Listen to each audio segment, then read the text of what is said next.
Shalom Bapak Ibu Saudara.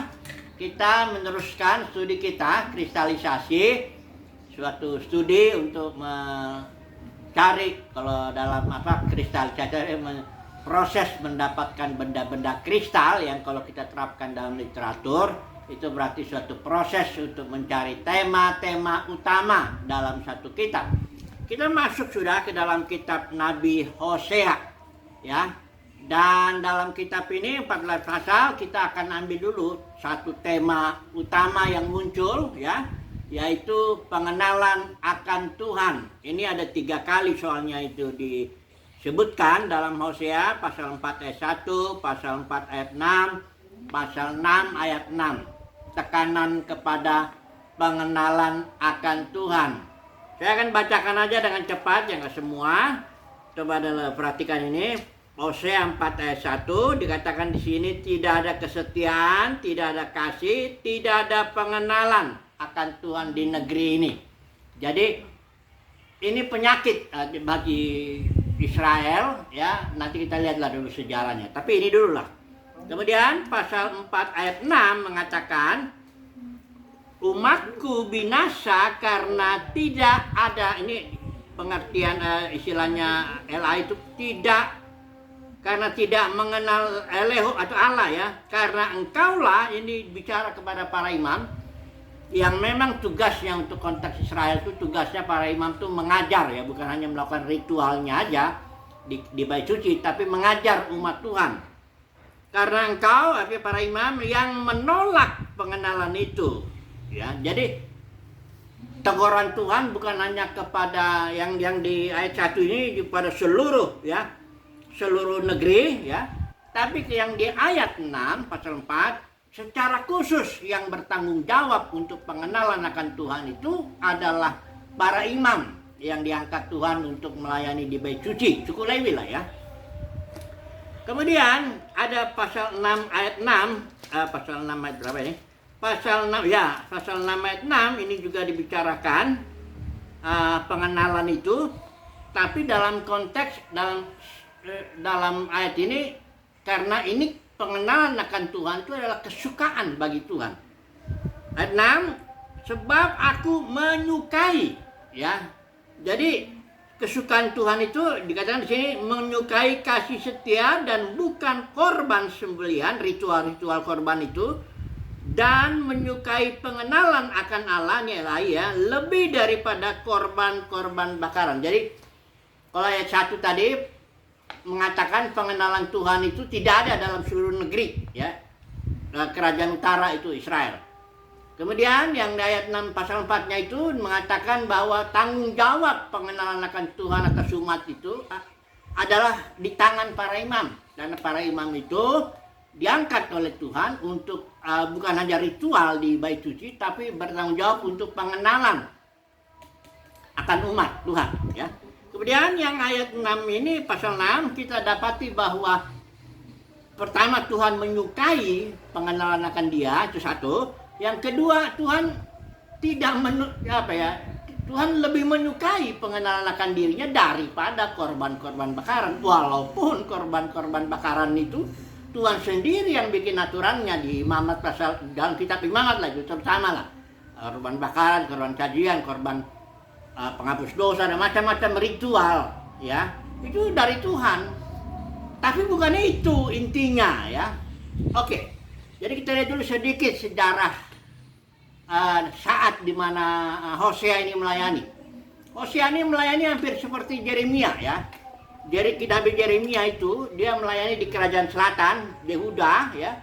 Yeremia itu melayani hampir 50 tahun, berganti-ganti raja, tapi hasilnya kerajaan selatan itu Yehuda dibuang ke Babel ya tahun 586 sebelum Masehi. Demikian juga kerajaan utara ini 10 suku ini ya, Efraim terutama di sini yang karena dia dari pertama raja pertamanya itu yang ketika pecah itu Jerobeam itu dari suku Efraim. Jadi Efraim ini jadi pemimpinnya lah, leadernya lah dalam di 10 suku ini.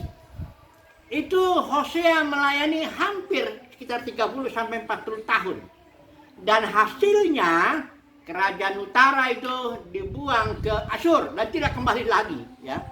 Dibuang ke Asyur tahun 722 sebelum Masehi. Jadi sebelum ratusan tahun sebelum kerajaan Yehuda, kerajaan selatan ini kerajaan utara ini Israel sudah dibuang lebih dulu. Jadi Nabi Hosea itu melayani sekitar 30 tahun atau bahkan 40 tahun. Hasilnya selesai pelayanannya, hasilnya Israel dibuang ke Asyur dan tidak kembali. Nah, penyakit utama lah kalau saya mengatakan, ya ada lagi nanti yang lain. Penyakit yang utama, kenapa sampai kerajaan utara itu Israel yang 10 suku itu dia dibuang, itu adalah tidak ada pengenalan akan Tuhan. Dan penyakit berikutnya itu sebenarnya ini tanggung jawab para imam, ya, yang hanya kerjanya tuh ritual-ritual aja. Karena ritual itu jalan karena bait sucinya masih ada, ya. Maksudnya bait suci itu udah berubah karena sejak Yerobeam itu pecah dengan Rehabeam itu dia nggak bangun bait suci, dia langsung bikin 2 anak lembu emas, ya, yang dibuat satu di Betel, satu di Dan, ya, satu tempat kota itu, ya. Dia memang dari awal, dari pecahan itu kerajaan utara ini, Israel ini udah langsung menyembah berhala. Itu sebabnya dalam kerajaan Israel nggak ada satupun raja yang bagus, ya. Kalau dalam kerajaan Yehuda ada banyak, ada beberapa lah, ya. Ada Hizkia, ada Yosia, ya, ada beberapa lah raja yang bagus, ya. Tapi kalau raja ada yang bagus tapi turun ke bawahnya juga nggak beres, ya nggak bisa, ya, karena suatu negeri itu ya kan keseluruhannya, hanya tanggung jawabnya itu yang para pemimpinnya ini ya sekarang yang menjadi persoalan. Oke, inilah kondisinya Hosea melayani kerajaan Israel selama 30 sampai 40 tahun dan hasilnya pembuangan ke Asyur. Nah, jadi Hosea, kita melihat dulu beberapa poin dulu, ya, sebelum kita nanti masuk ini kepada tanggung jawab pengenalan akan Tuhan ini. Kita coba teliti dulu. Pertama, ya, tentu di pasal 1 itu seluruh negeri dikatakan tidak ada pengenalan akan Tuhan. Seluruhnya daripada kerajaan Israel. Memang kalau kita lihat sejarah, ya, seluruhnya itu awalnya kan karena ini Salomo jatuh dalam penyembahan berhala, kita tahu itu. Karena istrinya banyak, itu sampai 1000 total itu. Terus ketika Salomo tua, istri-istrinya yang masih muda nih, karena istri-istrinya berdatangan terus, itu upeti, ya. Kalau satu suku bangsa itu datang ke Raja Salomo bukan hanya kasih harta benda, tapi juga kasih gadis yang terbaik dari negeri itu. Nah, itulah jadi Salomo mendapat terus, ya, tambahan gundik lah, istrinya ada 300 apa istri, ya, gundiknya 700 atau bagaimana. Total 1000 lah. Nah, waktu Salomo udah tua, ini istri-istrinya namanya dari bangsa lain, dari Amon, Moab, ya, Edom, semuanya bangsa sekitar Israel. Ya, dia tentu mereka menyembah berhala-berhala mereka. Ketika dia udah tua, Salomo udah tua, ini istri-istrinya bilang, tolonglah kasih satu mezbah gitu, ya, untuk dewa kami, ya. Nah, Dewa Salomo tuh orang yang udah tua tuh biasanya yang ngalah-ngalah aja, ya sudahlah. Jadi selain dari bait suci di Yerusalem yang dibangun Salomo yang begitu megah, itu ada mesbah-mesbah buat dewa Molok lah, orang apa, sembahan-sembahan orang itu. Ada, jadi sehingga Yerusalem itu dipenuhi, ya, oleh mesbah-mesbah dewa-dewa asing itu. Nah, Alkitab mencatat bahwa itu suatu perbuatan Salomo itu adalah penyembahan, Salomo jatuh ke dalam penyembahan berhala. Sebenarnya Salomo nggak langsung dia menyembah itu, dia cuma mengizinkan istri-istrinya bangun mezbah. Tapi Tuhan melihatkan kan kamu yang bertanggung jawab untuk ini semua, ya, berarti kaulah yang jatuh ke dalam penyembahan berhala. Ya, bayangkanlah Raja Salomo yang begitu berhikmat luar biasa, begitu dikasih Tuhan, begitu luar biasa bangun bait suci, ya, anak Daud, toh juga jatuh dalam penyembahan berhala. Dan Tuhan bilang begini, aku akan pecah ini kerajaan karena kau menyembah berhala ini. Tapi karena Daud, katanya, aku nggak pecahkan ini di zaman engkau, tapi nanti anakmu, ya. adalah anaknya salah satu namanya Rehabeam, ya, yang akan jadi raja menggantikan Salomo. Tapi Tuhan bilang, aku akan bangkitkan, aku akan serobek itu kerajaanmu dan aku 10 suku akan kuberikan. Nah itulah Yerobeam itu, suku Efraim. Ya, pecahlah kerajaan ini. Disitulah mulai, ya, kemerosotan itu terus. Baik kerajaan utara maupun kerajaan selatan merosot terus. Intinya tidak ada pengenalan lagi kalau udah penyembah, ya, lawannya penyembahan berhala lah, ya, udah nggak ada lagi, ya. Ritual masih jalan, Bapak Saudara. Apalagi di bait sucinya si Salomo, yang bangun Salomo itu, wah, itu ritual tetap jalan. Jadi nggak ada itu, kemuliaan Tuhan itu luar biasa turun ketika bait itu ditahbiskan. Tapi ritual jalan lah, ya, bagus lah, gedung megah atau semua. Di zaman Hosea melayani juga yang di utara itu zaman Yerobeam II, ya. Itu juga Israel sedang sukses-suksesnya lah, ya, secara materi, secara apa, dia aman apa, ya. Tapi Tuhan tidak lihat itu. Yang Tuhan lihat ini ada nggak pengenalan akan aku di sini, di negeri ini, ya. Itu satu ya dari pasal yang ini. Kedua, kita lihat lagi yang dari pasal 4 ayat 6, ya. Baik, kita lihat siapa sebenarnya yang paling bertanggung jawab di sini akan pengenalan akan Tuhan itu dalam satu negeri atau dalam umat Tuhan. Siapa yang paling bertanggung jawab di situ? Di sini ayat 6 ini jelas, ya. Engkau, para imam, ya, umatku binasa karena tidak mengenal aku. Itu Tuhan bilang jelas itu. Umat Tuhan binasa itu karena nggak kenal Tuhan. Tapi siapa yang bertanggung jawab? Tuhan bilang di sini karena engkaulah yang menolak pengenalan itu. Berarti engkau sendiri yang ajar nggak karu-karuan, ngajar semau-maumu, bahkan mungkin untuk keuntungan diri sendiri, untuk perutnya sendiri, ya. Ambil perpuluhan, ambil apa, ya, yang memang suku Lewi yang boleh ngambil begitu, ya, memperkaya diri. Tapi kau nggak ajarin caranya mengenal Tuhan tuh kayak gimana. Memang kau lakukan ritual di bait suciku, tapi engkau nggak ajarin. Karena bagi Tuhan tuh, kembali kalau di ayat pasal 6 ayat 6, Tuhan tuh nggak lebih menyukai korban-korban ritual-ritual begitu. Yang Tuhan ingin tuh pengenalan, ya. Ritual itu kan cuma simbol. Perjanjian lama itu cuma simbol, nubuat dengan bayangan. Jadi ritual itu cuma simbol, bayangan daripada Kristus yang mati itu nanti, anak domba. Jadi jangan ritualnya atau bentuk ibadahnya yang berupa ritual itu yang menjadi nomor satu. Bukan itu Tuhan bilang, aku menyukai pengenalan. Nah, oke lah, kita langsung aja lah cepat ke dalam aplikasikanlah ini kasus kerajaan Israel, termasuk juga nanti kerajaan Yehuda. Kasusnya itu sama sebenarnya intinya. Tidak ada pengenalan akan Tuhan, ya.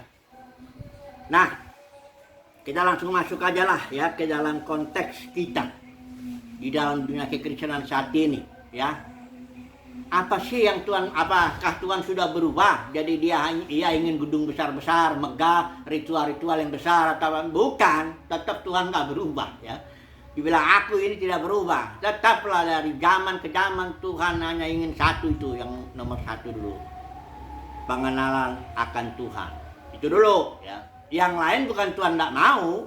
Ya, keadilan, kasih setia atau apa semua ritual pun juga, sepanjang ritual itu dilakukan karena suatu pengenalan akan Tuhan, itu nggak apa-apa, ya.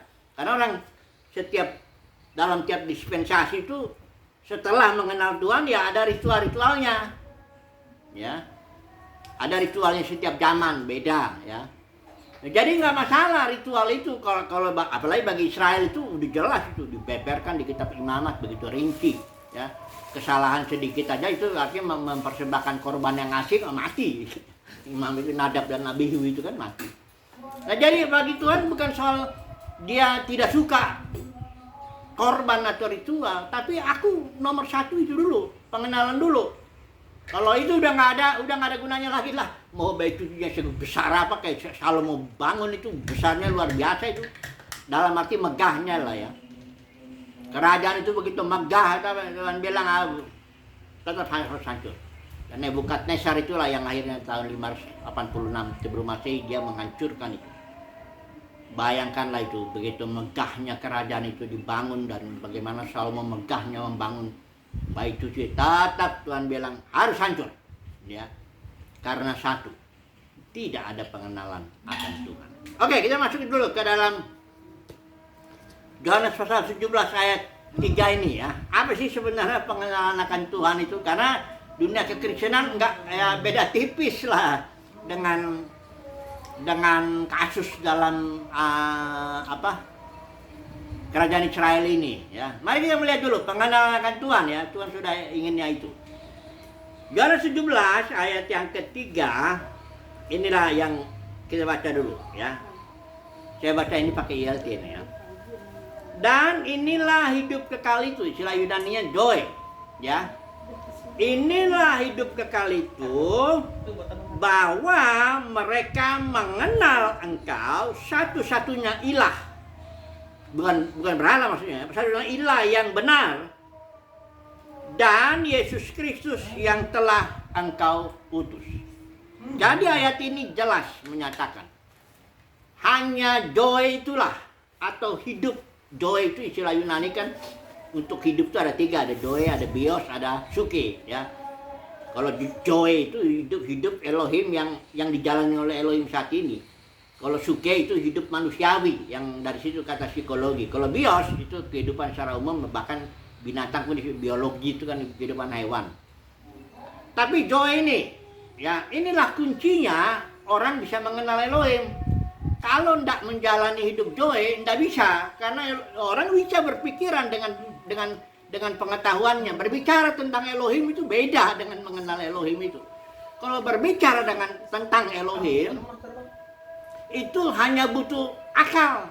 Dan memang manusia itu kan makan pohon pengetahuan yang baik dan yang jahat. Jadi agama-agama itu adalah suatu pengetahuan manusiawi yang mengajarkan ini baik, ini jahat, ngikutnya ritual itu baik, ini begini jahat, baik, begitu. Setiap agama itu ngajarinnya baik dan jahat. Jangan lakukan yang jahat, nanti kau begini-begini, lakukan yang baik. Tapi itu di level, di alam pengetahuan akal. Itu beda dengan pengenalan, karena kalau pengenalan itu joy, pengetahuan yang disimbolkan oleh pohon hayat, pohon kehidupan. Nah itulah tujuannya sebenarnya Yesus datang. Yohanes 10 bilang, aku datang supaya mereka memperoleh hidup dan memperolehnya dalam segala kelimpahan. Nah, ini kadang-kadang ayat ini juga dipelintir nih oleh para beberapa pemimpin agama di dalam dunia Kristen memelintir ayat ini. Hidup berkelimpahan itu artinya berkelimpahan harta benda, berkelimpahan kasih setia, berkelimpahan semuanya.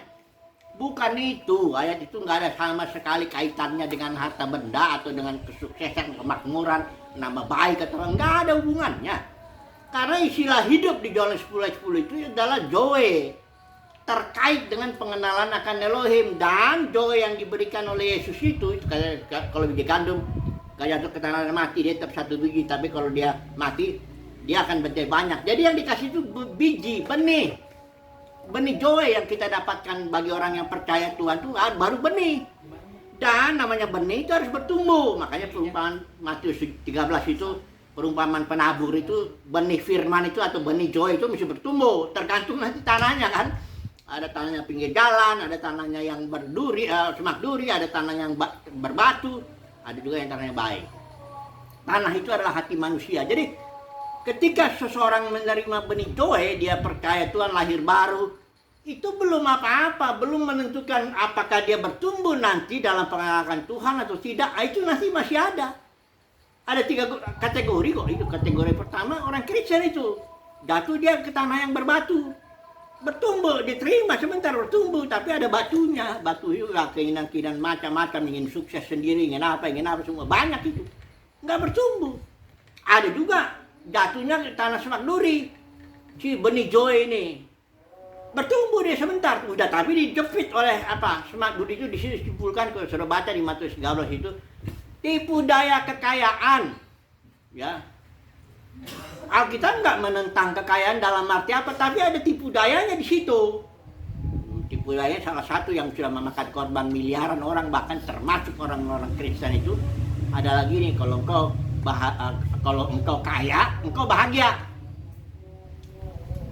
Saudara lihat di Matius 5 itulah kata berbahagialah atau salah diberkati.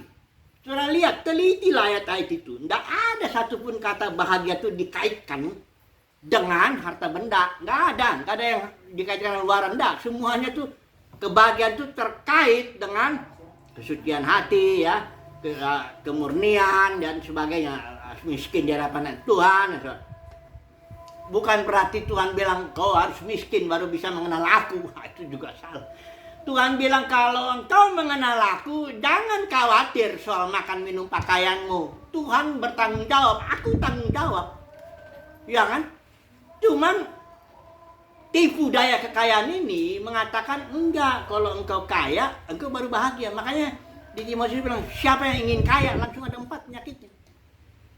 Menuju meninggalkan iman, jatuh dalam berbagai pencobaan, kebinasan, ujung-ujungnya itu kebinasan. Ya.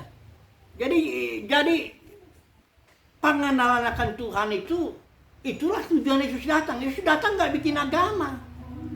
Dia bukan pemimpin agama, Yesus itu. Dia pemimpin hayat hidup. Ya, yang membuat seseorang yang menjadi pengikutnya mengenal dan bertumbuh dalam pengenalan akan Bapa. Jadi, nah sekarang coba satu lagi, ya. Ini di daya tadi pasal Hosea itu pasal 6, ayat 6 saya baca ulang nih. Aku menyukai kasih setia dan bukan korban sembelian. Menyukai pengenalan, ya, menyukai pengenalan akan Tuhan, ya. Lebih daripada korban bakaran. Artinya ritual, bentuk-bentuk ibadah itu Tuhan bukan gak suka, tapi kalau tidak ada pengenalan, tidak ada pertumbuhan joy dalam batin, semuanya itu gak ada gunanya. Nah, ini ada nubuat Paulus yang judulnya dalam LAI maupun ILT itu seolah-olah nubuat Paulus itu untuk orang dunia secara umum, bukan dunia kekristenan. Padahal kalau kita teliti nih ya, 2 Timotius 3, ini kalau LAI judulnya keadaan zaman akhir. Kalau ILT keadaan zaman akhir. Kalau LAI itu judulnya dibikin keadaan manusia. Seolah-olah bukan orang Kristen tujuannya. Enggak. Paulus enggak pernah, ya memang betul dia dunia ini makin lama makin enggak benar. Betul lah itu ya, secara umum ya. Tapi Paulus fokusnya ini sedang nasihatin Timotius untuk menjelaskan dia nanti akan ada masa yang sukar. Karena apa? Coba seperti yang ayat belakangannya ini. Yang paling jelas yang ayat 5. Sambil mengenakan suatu bentuk kesalehan. Morfosis itu istilah Yunani itu bentuk atau penampilan. Ya. Penampilannya memang saleh, ya. Penampilan lahirianya, datang ke gereja, ke gedung itu ya. Bikin ngasih perpuluhan lah, bikin lagi khotbah di sana sini apa semua. Kayak tampilannya tuh bagus sekali, rohani sekali. Itu hanya bentuk. Nah, tetapi ayat Paulus bilang telah memungkiri kuasa daripada ibadah, kuasa atau power daripada joy untuk membuat kita mengenal Elohim. Jadi bisa seseorang Kristen yang udah lahir baru, bahkan para pengkhotbah, bisa ngerjain ritualnya, ya bahkan ngajarin sama orang lain itu semuanya, tapi dia sendiri tidaklah ada pertumbuhan dalam, bisa jadi tanahnya emang tanah berbatu atau tanahnya itu seperti semak duri. Itu orang Kristen, ya, bertumbuh dia sebentar, tapi nanti ke ujungnya ketahuan. Rupanya lu melayani cari duit ya, rupanya lu melayani lu cari keuntungan ya, ketahuannya nanti. Kalau nggak di dunia ini ya nanti dia di pengadilan Kristus kelihatan. Tadi Matius 7 itu Tuhan Yesus terus terang di situ ayat 21 dan 3, aku akan terus terang ya kepada orang-orang bernubuat demi nama Tuhan, mengusir setan demi nama Tuhan, mengadakan banyak mujizat demi nama Tuhan. Itu semua orang-orang Kristen yang melayani itu. Bahkan kalau dari kelihatan dari gaya ayat itu kan itu pemimpin itu. Karena banyak orang kalau dia hanya sebar jemaat ya, mana dia bikin bisa begitu. Ya itu barangkali pemimpin KKR. Tapi ditolak di hari penghakiman pengadilan Kristus itu. Kenapa? Tidak ada pertumbuhan dalam joy-nya itu. Nah ini saudara jangan salah sangka ya, langsung kalau pertumbuhan joy itu berarti karakternya bagus. Enggak. Ada banyak orang itu yang makan pohon pengetahuan tuh memang karena kakeknya, neneknya bagus, orang tuanya bagus, kelakuannya bagus, baik. Karena itu kan urusan baik jahat. Tapi masalahnya dia nggak kenal Tuhan. Kenapa? Itu di alam pengetahuan. Banyak orang, barangkali orang-orang Buddha misalnya itu ya, karena dia moralnya itu pengucu, moralnya tinggi itu, ya. Tapi bukan doa yang dia bicara, yang dipermasalahkan di situ, bukan pengenalan akan Elohim yang benar yang di Yohanes 17 ayat 3 itu, bukan itu. Jadi sekali lagi, dalam dunia kekristenan, nubuat ini ya, sudah pastilah digenapi lah, apalagi makin mendekati kedatangan Kristus dalam arti yang sepenuhnya itu makin digenapi. Dari dalam dunia kekristenan secara umum, orang cuma mengadakan ibadah ritualnya doang, ibadah bentuknya doang, ibadah penampilan lahiriahnya doang. Datang dia rajin, karena apalagi para pemimpinnya bilang, kau ada satu pemimpin terkenal di Jakarta, saya nggak usah sebut lah namanya, pemimpin denominasi nih, banyak mengikutnya, katanya udah 20 atau 30 ribu, dia punya sekolah Alkitab, dia punya sinode sendiri, macam-macam lah. Dia bilang, kalau kau nggak datang ke gereja, dia bilangnya gereja, padahal ke gedungnya maksudnya, baktian ke denominasinya. Kalau kau nggak datang ini karena benci sama pendeta, engkau mendatangkan kutuk atas dirimu sendiri. Kan kalau diancam gitu jemaatnya takut lah, ya. Ya udah datang, entah hatinya jemaat itu cinta Tuhan atau betul, itu kan siapa yang tahu? Karena manusia itu ya melihat penampilan. Tapi Tuhan melihat di dalam batinnya itu, karena doa itu ditaruhnya di dalam batin. Apakah dalam batinnya itu bertumbuh doa atau tidak, itu tidak bisa dilihat. Tapi manusia melihat penampilan, ya, bentuk ibadahnya, bagaimana kau rajin dah kau kebaktian, rajin kan kau doa baca Alkitab, rajin kan kau kasih persepuluhan, rajin kau basulah, macam-macam lah. Nah di hadapan manusia kalau itu baik, bertumbuh dia, karaktermu bagus, begini-begini. Itu enggak, itu Tuhan lihat. Enggak itu, Bapak Saudara. Itulah inti daripada tema kita dalam kitab Hosea ini. Harus ada pengenalan dulu. Ini penyakit. Kalau tidak ada ini, enggak usahlah bicara yang lain. Enggak usah lagi bicara yang lain-lain. Karena ini kalau udah di hadapan Tuhan tidak ada, dan Tuhan melihat batin ya. Kalau pengenalan ini pertumbuhannya enggak, udah. Jadi bagaimana dong supaya bertumbuh dalam pengenalan Tuhan? Ya itu emang enggak bisa, saya mau mengatakan semua kasih karunia. Ya. Batin orang itu, kalau kita mendapat kasih karunia di hadapan Tuhan, batin kita dibikin membuat kita suka akan Tuhan. Kita lahir secara jasmani, secara manusia nggak akan suka sama Tuhan. Udah jelas itu ya. Setelah lahir baru pun kalau nggak dapat kasih karunia nggak suka juga sama Tuhan. Itu nggak suka manusia itu. Yang manusia itu suka tuh penampilan luaran, kemuliaan manusia, dihargai, dihormati. Itu yang di manusia suka. Itu mah udah nggak usah disangkal. Tapi kalau orang dapat kasih karunia di hadapan Tuhan, dia bahkan mau kalau memang perlu ya, merelakan itu hal-hal itu yang dicari manusia, dia sangkal itu demi yang mendapatkan yang harta sejati ya. Karena harta sejati kan dalam batin, kalau harta duniawi kan yang di luar. Ini kalau kasus-kasus tertentu lah ya. Jadi kembalilah kesimpulannya dulu, saya ambil dulu kesimpulannya ini. Kasus Israel itu, kerajaan utara hancur karena satu perkara, tidak mengenal Elohim. Dan penyakit ini Tuhan arahkan kepada para imamnya itu. Engkaulah yang menolak itu. Itu kasus kerajaan Israel. Kalau kita terapkan dalam kekristenan, dunia kekristenan kalau hanya lahiriah, dia tidak mengenal Elohim. Itu bentuk ibadah itu tidak ada gunanya itu. Kecuali kalau joy dalam batin orang Kristen bertumbuh. Dan kenyataannya dalam perumpamaan Matius 13 itu ada 3 kategori. Enggak semua, bahkan kalau dibilang ya sepertiganya itu yang benar bertumbuh ya. Jadi simpulannya, Tuhan menyukai pengenalan akan dirinya, bukan ritual korban atau penampilan luaran. Nah, ya. Itu aja dulu kesimpulannya ya. Haleluya. Amin.